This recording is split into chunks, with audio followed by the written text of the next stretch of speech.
Esse tutorial do Teleco, ele vai ter como objetivo explicar o que é uma conexão com satélite D2D e a diferença entre D2D e NTN. Eu sou Eduardo Tude, presidente da consultoria Teleco, sou mestre em engenheiro de telecomunicações, além de estar atuado nas várias áreas aí de redes óticas, sistemas celulares. Eu iniciei minha carreira no Instituto de Pesquisas Espaciais, trabalhando com comunicação por satélite, onde fiquei durante 11 anos. E lá em Barcelona, eu sou membro no evento, né, no Mobile World Congress, eu sou membro da comissão julgadora do Global Awards, justamente na categoria que trata desse tema, que é o satélite e a conexão D2D e NTN. Então, uma breve introdução, né? O objetivo desse tutorial é apresentar esses conceitos. O D2D, o Direct to Device, refere à capacidade de um smartphone ou um dispositivo de IoT comum, né? Sem passar por modificações, se comunicar com uma rede de satélite. E o NTN, Non-Terrestrial Networks, é uma solução de D2D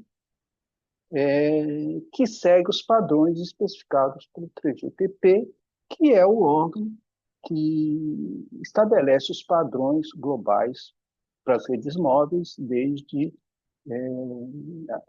do 3G. Tá? E em 2022, no release 17, ele incorporou o NTN.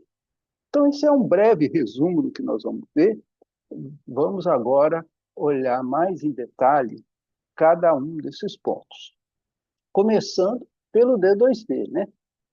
O que é uma conexão D2D? Como eu falei, né, a gente tem comunicação de satélite há muitos anos, né? Mas você sempre teve uma comunicação com dispositivos em terra específicos para receber o sinal do satélite, diferente do que você usa na rede terrestre. Né? Um exemplo é o próprio Starlink na banda larga, né? Ele tem uma estação de recepção do seu sinal diferente de uma rede de fibra. Né? Então, é, o objetivo aqui é, é que o satélite pudesse se comunicar com um smartphone comum. Esse é o objetivo. Por quê? Porque em qualquer rede, o dispositivo do usuário acaba sendo a parte mais cara da rede, porque você tem milhões, né? Milhões desses dispositivos que, somados, têm um custo muito mais alto que é distribuído pelos usuários. Então, para ampliar o uso do satélite, né, a gente tem há muitos anos satélites que têm um telefone próprio. Né? O exemplo inicial foi do Iridium, que nasceu junto com a rede móvel, e você tinha um telefone diferente para falar com ele. Então, o que se busca numa conexão D2D? É justamente que qualquer smartphone comum, né, ou um dispositivo de IoT, se ele estiver numa área onde ele que não é coberta por uma rede móvel, ele possa se comunicar com o satélite. Então, e essa comunicação ele estaria fazendo como você hoje, quando viaja, você faz o roaming de uma operadora para outra. Né? Esse é o objetivo. Então, o smartphone se comunica com o satélite tem um gate, né, uma estação para conexão, e se conecta com a rede terrestre. Esse é o conceito básico do D2D. Então, numa conexão D2D,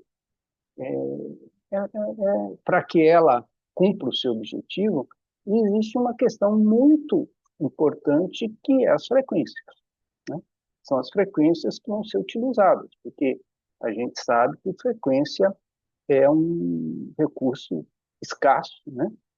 Então, existem duas abordagens, né, para isso, né? A primeira é usar as frequências do serviço móvel por satélite, que são frequências estabelecidas aí de maneira global, né? Banda S e banda L, né? Que tem aqui, nós estamos falando aí na faixa de 2 GB, né? Ou na banda L, aí na faixa de 1,6 GB, nessa 1,5. Isso são as duas bandas usadas por satélite no mundo e que poderiam ser usadas, né? É claro que aí os smartphones eles já operam em faixas, principalmente aí na banda S, com as redes terrestres, perto da rede terrestre, então teria que ter uma adaptação para funcionar nessas frequências. Já a comunicação do satélite para o gateway, aí pode ser a banda KU, KA normal que o satélite utiliza, né? Uma vez que isso não afeta a comunicação do smartphone com o dispositivo IoT com satélite. A outra opção seria utilizar o espectro que as operadoras móveis possuem, né? Porque se você vai usar essa conexão numa área em que a operadora móvel não tem cobertura, essa frequência está disponível. Então, seria um uso mais simples até, né, de usar a frequência da própria operadora, e isso, é claro, exige que a operadora do satélite D2D faça um acordo com a operadora de cada país para que faça, vamos dizer, esse roaming, entre aspas, mas usando as frequências da operadora. A Anatel aprovou aí recentemente o uso dessas faixas usadas na telefonia móvel para aplicações de 2D. Então, a gente vai ver alguns exemplos aí, mas essa questão é uma questão chave para isso, né? Porque vocês sabem que cada país ele tem, vamos dizer, uma alocação aí de frequências, tem é, já tem assim quem é o dono das frequências, né? Então é um dos pontos críticos aí para que uma conexão D2D realmente essa oferta tenha sucesso. Então, como exemplo, eu vou dar uma das primeiras aí, que foi a solução D2D da Apple, né? O que a Apple fez? Ela fez uma solução proprietária, né? Como ela vamos dizer, é, é, é, tem o iPhone, né? Ela integrou ao hardware uma solução proprietária para que fosse possível conexão com os satélites da Globalstar, né? Então, os iPhones, a partir do modelo 14, eles se conectam diretamente ao satélite LEO na banda LS, quer dizer, então ele está usando as frequências do NSS, que são da Globalstar, para enviar e receber dados quando não há sinal de celular ou Wi-Fi. Então, é uma solução proprietária e que está amarrada nessa constelação de satélites da Globalstar, né, que não tem essas frequências no mundo inteiro, né? Então, ela é localizada principalmente nos Estados Unidos, né? E o serviço, ele é um serviço que não tem uma largura de banda grande, né? Então, porque quando você pega as frequências do NSS são frequências com a banda mais estreita. Então, ele é primariamente usado em mensagens de texto, né? No SMS, não suporta chamadas de voz ou navegação na web intensiva em dados. Então,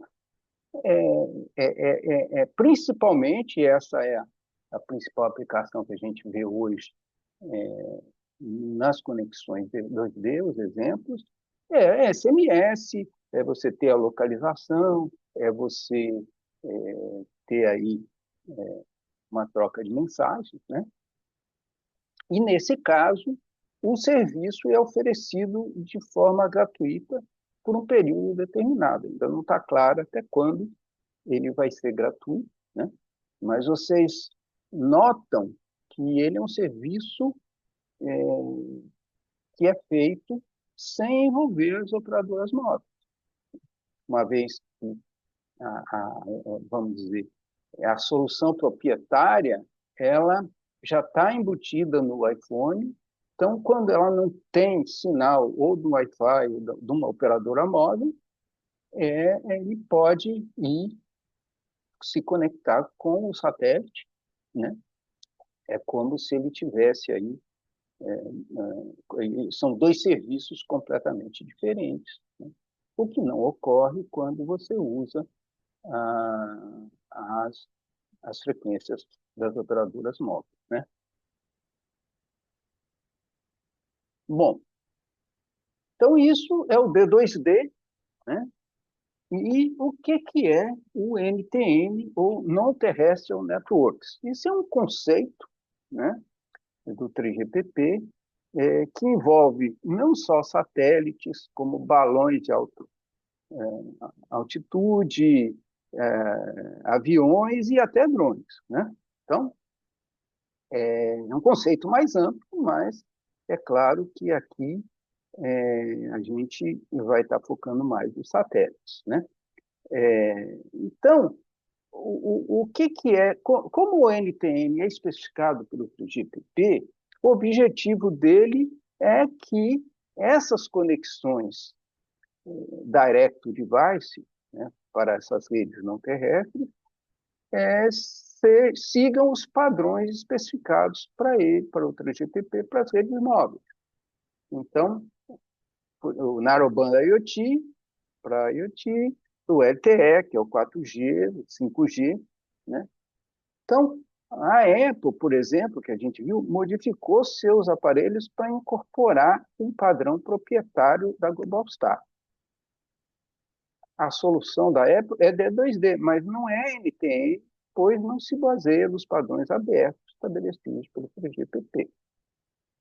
Né? Qual a vantagem da padronização? Com a padronização estabelecida, as diversas implementações passam a ser interoperáveis, o que permite a sua incorporação em massa em smartphones e dispositivos da IoT, reduzindo o preço desses dispositivos. Então, o caminho é esse, né? A gente vai ver exemplos aí. A tendência geral é que se adote o padrão de NTN do 3GPP nos vários releases para soluções de D2D. Essa é a tendência, ainda há uma transição aí, devido assim, ainda não haver aí uma disponibilidade ou de smartphones ou mesmo de constelações de satélite, mas a gente vai ver aí alguns exemplos de soluções intermediárias até que isso se desenvolva. O release 17 do 3GPP foi o primeiro a introduzir oficialmente o NTN como uma funcionalidade do padrão 5G. Então, ele especificou isso para o 5G New Radio, né, que é a parte do rádio 5G nas herbes, e também para o IoT, né, baseado no Narrowband IoT e o LTE. Então, esse é o release que foi feito em 2022, né? E atualizado em 2024. O que ele coloca, né? Aqui a gente está representando. Então, se você tem aqui um dispositivo, um smartphone, que está conectado a uma rede móvel, né? Está lá com o seu SIM card, né? Esse mesmo dispositivo, quando não existe cobertura, ele se comunica com satélite, né? A especificação inicialmente foi para a banda LS do Mobile Satellite, né? System, mas, vamos dizer, os novos releases expandem isso para as redes utilizadas pelas operadoras móveis. Então, o que o Release 17, o conceito do Release 17? É que o satélite é um repetidor no céu. Ele é transparente para a comunicação do smartphone. Então, é como se o que o smartphone tem aqui, ele seja repetido e de cá vá para o core da rede móvel, né?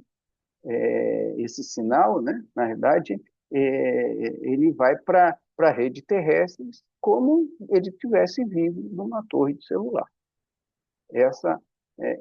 Esse é o conceito, né? Então, esse sinal vai ser recebido e ele vai entrar como se ele estivesse entrando por uma estação rádio base para o core da rede móvel.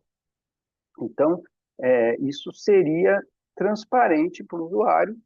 E o que o Release 17 faz algumas adaptações para diminuir os atrasos, né, devido ao satélite estar no céu e você percorrer uma grande distância, principalmente se o satélite for um satélite GEO ou LEO, né, como a gente vê aí, né, o Release 17 ele vale para os dois tipos de satélite. Então, isso não... É claro que no GEO você vai ter um delay maior, mas são especificados aí melhorias para evitar esses delays, né? E, e ele coloca também que você tem que ter um dispositivo GPS, né, ou outro sistema equivalente para sincronizar, né, tempo e frequência quando ele está na operação D2D. O Release 18 não mudou essa arquitetura, né? Ele continuou sendo repetidor, mas trouxe aí melhorias no uplink, integração com 5G Core, etc. A mudança maior vai vir depois no Release 19, mas antes a gente vai dar um segundo exemplo de D2D, que é a parceria da T-Mobile, que é a segunda operadora móvel dos Estados Unidos, com a Starlink, né? Ela foi a primeira a oferecer conectividade via satélite para smartphones comuns. Vocês estão vendo aí a figura do site dele, né? O, o T-Mobile satélite com Starlink conecta você onde as torres de celular não podem, né? É essa a mensagem, né? Onde você não tem as torres, não tem uma cobertura, ele, ele o Starlink faz esse papel. Então, esse serviço está disponível não apenas para clientes da T-Mobile, mas também para usuários de outras operadoras, né? Ele utiliza o espectro de 1900 da T-Mobile, que é a mesma faixa usada pelas redes terrestres da operadora, aquilo que eu já expliquei, né? E, e uma solução proprietária da ErectoCell para se comunicar com o smartphone comum, mas ele é também compatível com o Release 17 para smartphones que atendem esse release. Então, ele é um híbrido, né? Por que a essa solução ainda tem uma parte proprietária, porque para o release 17 exige que esses smartphones que sejam compatíveis, né, fabricados com NTN, para que eles operem dentro do padrão, né, que tem não só a faixa de frequência, mas também a, a questão aí de todos aqueles, compensar aqueles delays, etc. E tal, né? Então, a T-Mobile e a Starlink acharam uma solução intermediária que permite se comunicar com qualquer smartphone, ou com a grande maioria deles, que é o Direct-to-Cell. E com isso você consegue SMS, localização e dados para aplicativos, né, de mensagem, como o WhatsApp, o Google Maps, a Weather e X. São alguns que não têm um consumo muito grande de dados. Além disso, você tem o acesso ao sistema de emergência dos Estados Unidos, 911, gratuito para qualquer pessoa com telefone compatível, mesmo que não seja cliente do operador. O Starlink, ele lançou uma, uma solução, né, semelhante na Ucrânia, né, que permite também todo mundo lá no meio da guerra, sem cobertura do operador móvel, trocar SMS utilizando o Starlink. Então, uma solução, é a mesma solução da T-Mobile, né? E o que a T-Mobile faz? Ela adotou o preço desse serviço, ela adotou um modelo flexível. Se você é um cliente de plano mais caro, premium, isso é gratuito. E, se não, você paga 10 ou 15 dólares por mês a mais no seu plano, né? Para a gente aqui parece até caro, né? Mas lembre-se que nos Estados Unidos, vamos dizer, os arcos são muito mais altos. Então, essa é uma solução que está funcionando e é um exemplo de parceria da Starlink, de um operador de satélite, com a operadora móvel, né? Ressaltando aqui que o Starlink tem duas constelações, né, de satélites de órbita baixa, uma que é dedicada à banda larga fixa, que a gente vê aí aqui no Brasil, e uma outra dedicada ao D2D. Tá? E o Starlink, ele, inclusive, lá no último Mobile World Congress, teve um keynote onde ele colocou que a sua proposta é trabalhar junto com as operadoras móveis, né, como uma parceria, a exemplo do que ele fez com a T-Mobile. Bom, o Release 19, que ficou pronto agora em 2025, né, ele muda, né? Agora o satélite não é mais um receptor, não é mais um repetidor, né? Ele passa a ser uma herb, né? Com uma estação rádio base que está a bordo, né?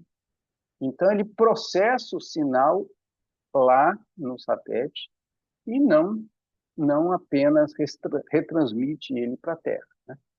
Então, com isso, por exemplo, no caso de IoT, você pode ter uma carga útil regenerativa, ou seja, você pode receber o sinal do satélite, de IoT, a mensagem, né, ao que veio o sinal de monitoramento do IoT, e esperar, guardar e esperar quando você passar num gate para a conexão, você descarregar ele, né? E também o Release 19 trouxe outras melhorias, né, como a expansão da capacidade de cobertura com downlink e uplink com mais capacidade, você permitir mandar um alerta de emergência em massa, né? E o suporte aí a outras bandas, né? Então, Isso é também um grande avanço. No entanto, né, como nos releases anteriores, a disponibilidade comercial dessas bandas no Brasil ainda é um processo regulatório em andamento. Então, na realidade, o que a gente vê, e eu vou dar um exemplo a seguir, é uma adoção inicial ainda do release de G7, né? E, a partir com o tempo, as constelações migrarem para o release 19. Aqui estão alguns exemplos de satélite NTN, mais para smartphone, né? O Starlink, que a gente apresentou aí como caso, tem o IRIS 2 da União Europeia, né? Também aí, quer dizer, o Starlink já olhando no futuro o release 19, né? O IRIS ainda olhando o 17 e o 18. Na OneWeb também você tem aí uma parceria, né? E já mirando o release 19, assim como o EchoStar com a Hughes. E a gente tem outros aí, como o AST, que é e a Telesat, né? Ainda, vamos dizer, trabalhando com release 17. Mas, como eu falei, né? A gente vê aí esse desenvolvimento, mas não são soluções ainda massivas, né? Existem soluções como da T-Mobile, ou da própria Apple nos Estados Unidos, mas quando você vai para os outros países, você depende ainda, em muito até, dessa questão do espectro e dessa questão da parceria com as operadoras.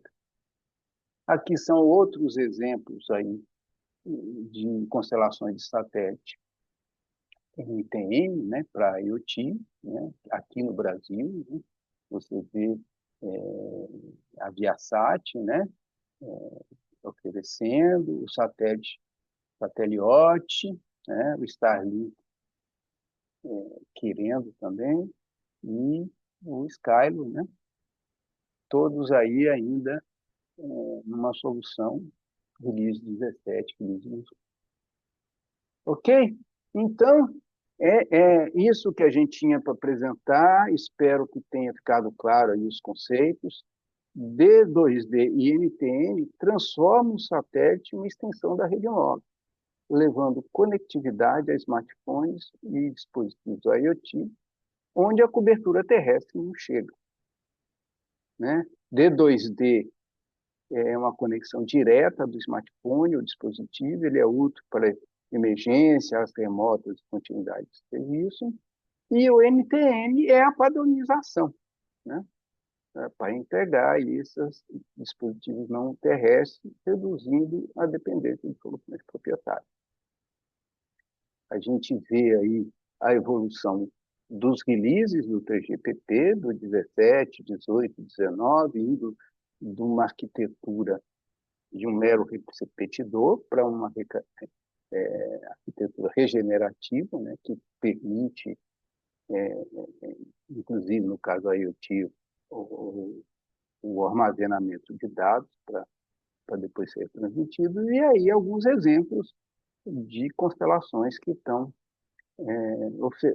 avançando nessa direção, né? Como eu falei, e ainda principalmente aqui no Brasil, a gente ainda não vê uma solução madura sendo ofertada, né? E a mensagem-chave é: o NTN, o DUD, não substitui a rede terrestre, complementa a cobertura, resiliência e novos serviços com sucesso condicionado ao espectro, dispositivos, parcerias e regulação no Brasil, né? A gente fala regulação, a gente está vendo a Anatel avançar nessa direção, né, que é fundamental para a construção aí do ecossistema. Tá ok? Então é isso. Como sempre, esse tutorial vai estar aí disponível, essa apresentação, no canal da Teleco no YouTube, e você pode também acessar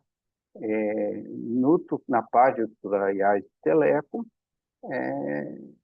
essa essa apresentação aí no próprio site